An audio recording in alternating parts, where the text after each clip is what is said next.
मुख्यमंत्र्यांनी जाहीर केलेली लाडका भाऊ योजना म्हणजे निव्वळ तरुणांची फसवणूक आहे। ही योजना या महाराष्ट्र सरकारमध्ये आधीपासून 1974 पासून सुरू आहे। आता या सगळ्या योजनेला रोजगार प्रोत्साहन कार्यक्रम ऑलरेडी आहे। याच्यातून अशा पद्धतीनं मुलांना 6 महिने प्रशिक्षण, नंतर त्यांना अप्रेंटिसशिप करून नंतर त्याचं मानधन ऑलरेडी दिलं जातं, नवीन काही नाही। त्याच्यानंतर या सगळ्याच्यामध्ये रोजगार निर्मितीचा कार्यक्रम सुद्धा मुख्यमंत्र्यांनी जाहीर केलेला होता। मुख्यमंत्री रोजगार निर्मिती कार्यक्रम, कौशल्य विकास मधून 55,000 लोकांना रोजगार आहे, त्याचं काय झालं?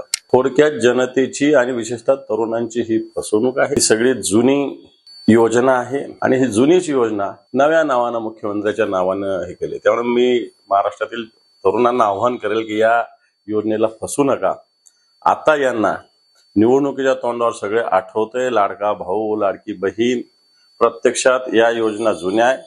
आत्ताच्या घडीला कुठे रोजगार इंडस्ट्रीमध्ये उपलब्ध नाही।